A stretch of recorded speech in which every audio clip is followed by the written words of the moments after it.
Salah satu doa yang mustajab yang gampang dikabulkan, doa orang yang kezalimi orang tanpa hak, tidak memenuhi apa istilahnya syarat dalam Islam untuk membalas dan sebagainya. Itu karena namanya ain. Berhenti sakiti anaknya, sakiti hatinya anaknya orang. Serius.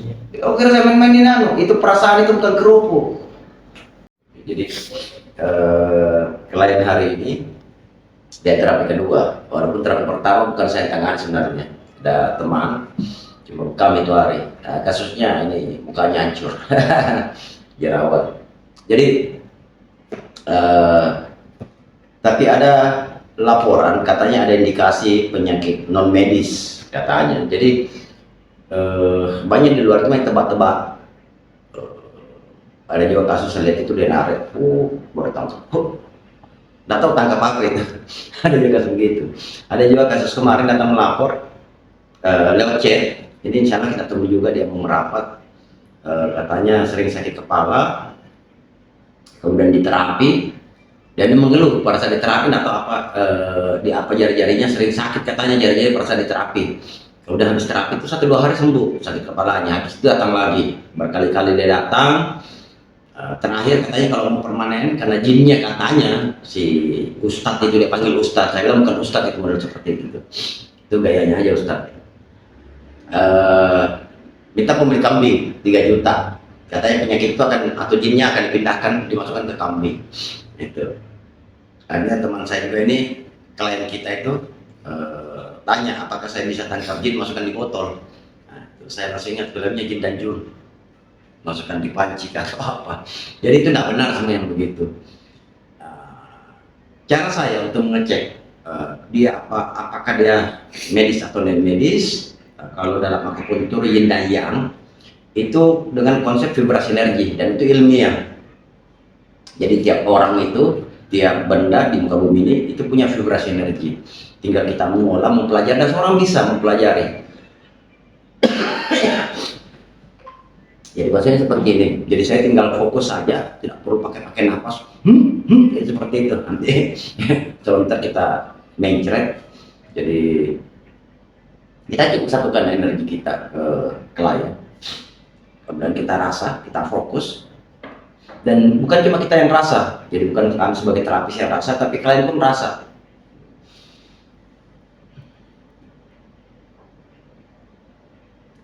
Nah, dia rasa angin. Kalau non medisnya keras, artinya energi non medisnya keras, anginnya yang dirasa juga keras. Itu cenderung dingin, bahkan dingin bikin takut biasa. Ini keras sekali biasa kalau kita rasain kayak gitu. Nah, ini bisa juga dipakai untuk pembersihan energi. Kalau memang kebetulan banyak mengandung energi hati pada klien.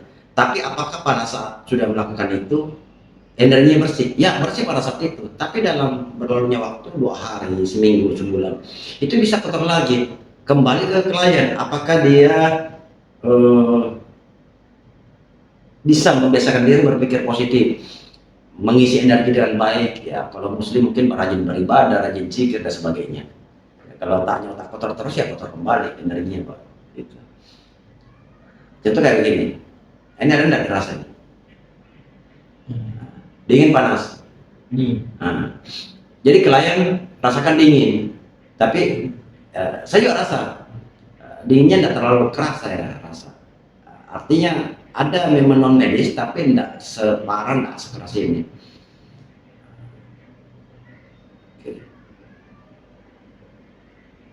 Nah, biasanya juga ada efek ke saya. Contoh, dan ini bukan walau sugesti atau apa, tapi dari pengalaman dari tahun 2000 saya terapi. Nah, ini. Kalau saya masuk, artinya masuk itu saya sesuaikan frekuensi. Cuma tidak terlalu kentara, ini agak sedikit meremang, saya punya bulu-bulu. Nah itu saya rasakan sendiri. Biasanya klien dapat. Jadi agak meremang berarti ya apa ya? Dan bisa juga langsung didefinisikan apa ada gangguan jin apa dan sebagainya, enggak. Gitu. Saya lebih cenderung selalu mengarahkan penyakit ain.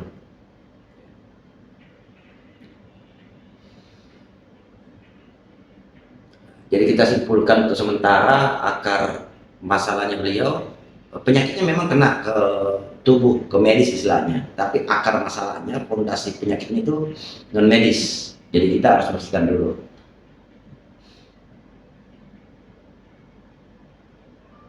Nah, bisa juga nanti setelah pulang itu ruqyah mandiri sekarang sudah canggih, banyak di channel YouTube itu kita download, kita dengarkan mau tidur, waktu santai, jangan waktu santai Pak, cece sama cewek. Nah, isi waktu kosong dan bakal setengah jam, cari di YouTube tuh banyak tuh ruqyah mandiri, kita bersihkan. Kayak ini kurasa sendiri kan ini, nah, dinginnya lah. Nah, coba.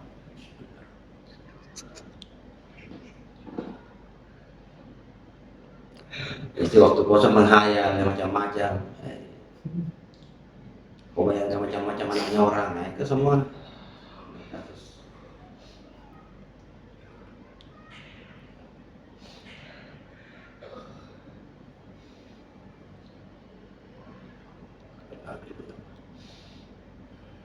Apa sakit Kak?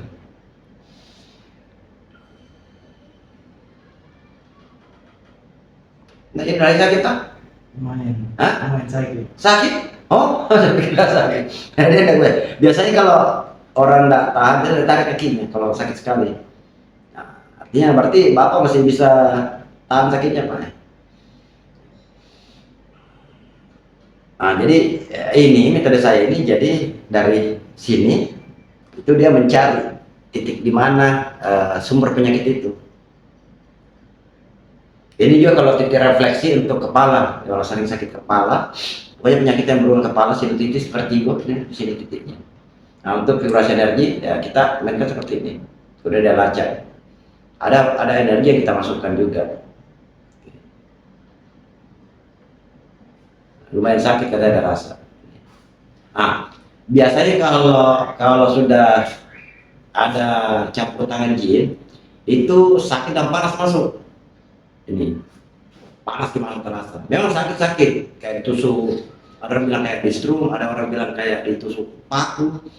Nah, tapi kalau dia panas masuk, itu biasanya Pak, itu dari pengalaman jin. Itu biasa ada kontaminasi campur tangan jin biasa di sini.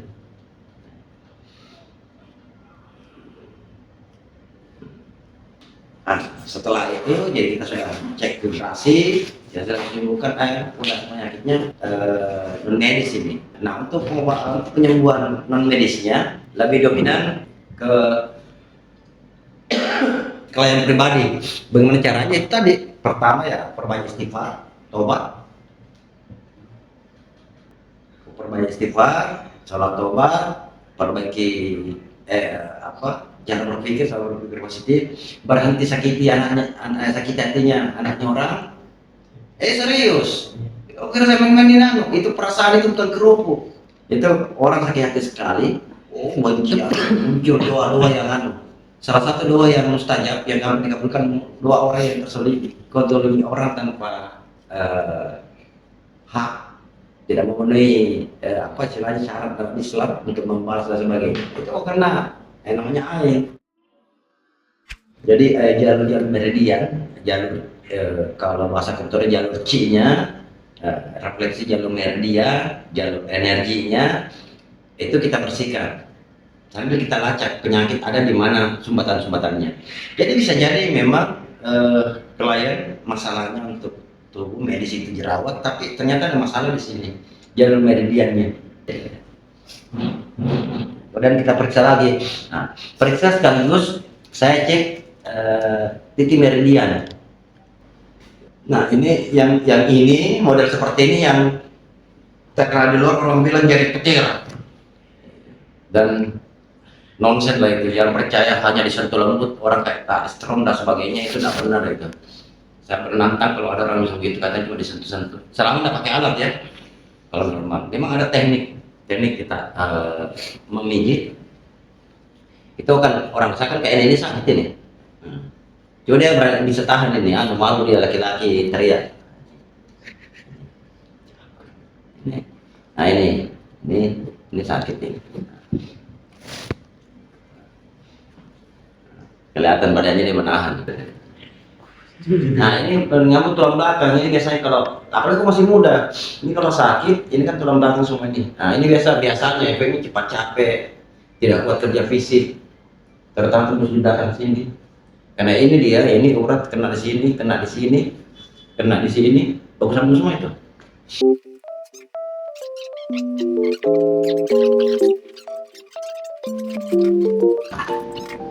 Jadi karena jerawat agak kecil, jangan terlalu besar.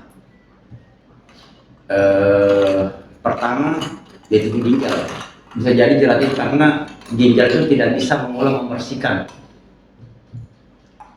satu makanan, kayaknya sampai di jerawat. Kemudian kecil lebih kecil dari tadi, di bawahnya tadi. Tadi terlalu besar. Cup kecil. Ya, jadi pemilihan cup juga itu sangat berpengaruh pada saat kita memekam. Jarak sisi kita besar supaya katanya banyak penampak yang kena. Nah seperti itu teorinya. Karena sebenarnya titik bekam itu dia masih berhubungan dengan titik refleksi, berhubungan dengan titik akupuntur. Cuma bekam itu lebih sederhana dan tidak terlalu ribet.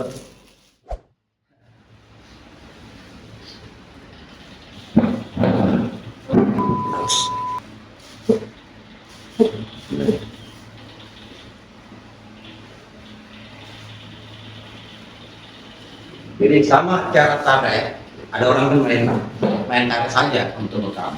Jadi rata sih biasanya cara pompanya kan ditarik 2-3 kali. Biasanya kalau saya pribadi itu hantam 3 kali terus tanya kliennya sakit enggak. Kalau sakit dikurangi 2,5. Kalau masih sakit 2,5 sampai 2. Itu. Jadi kalau tarikannya kan harus maksimal tapi jangan sampai membuat klien tidak nyaman apalagi kalau sakit. Itu seperti itu. Kedaratan? Hah?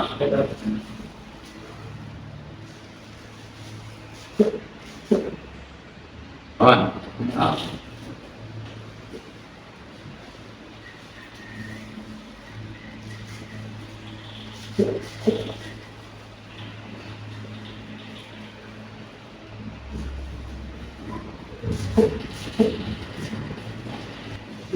Di bekam itu ada 2 titik yang sebenarnya sangat inti, sangat urgent tempatnya, tapi tidak boleh sering, paling cepat 3 bulan sekali. Bahkan ada juga beberapa teman-teman terapis itu 5-6 bulan sekali. Itu titik akhir yang pas di tempat ini. Kemudian titik kemudian yang di Ubun-Ubun.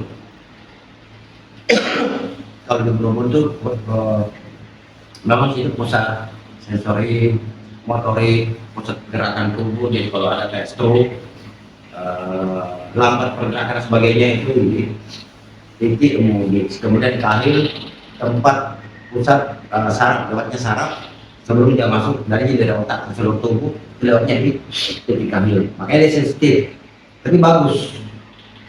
Habis pekan itu langsung terasa efeknya. Tidak ada apa-apa. 5-7 menit. Jadi untuk bekam ini prosedur awal, bekam kering istilahnya, waktunya berapa lama? Jangan lewat 10 menit. Jadi biasa kalau kami itu 5-7 menit depan pergerakan 5-7 menit. Kalau terlalu lama efeknya bisa malpraktek. Jadi kulit melepuh terbakar sehingga terjadi iritasi yang berat. Jadi kalau bicara waktu ya jangan lebih dari 10 menit. Dan memang bekam selama kita ikuti prosedur yang benar, sudah sterilisasi itu bagus, baik alat bekamnya, terapisnya, kemudian yang terapi, ilmunya Anda paham titik-titiknya, kemudian jangan lupa lakukan anamnesa dengan diagnosa. Kita tanya jawab, kita tanya masalahnya apa sebagainya, kemudian kita diagnosa, kita cek meridian dan sebagainya. Akhirnya nanti kita tiba pada kesimpulan bahwa yang jadi masalah pada klien itu organ ini, bagian tubuh ini. Nah, kemudian kita pasang titik bekam untuk menangani organ atau bagian tubuh itu. Seperti itu. Ketinggian sedikit.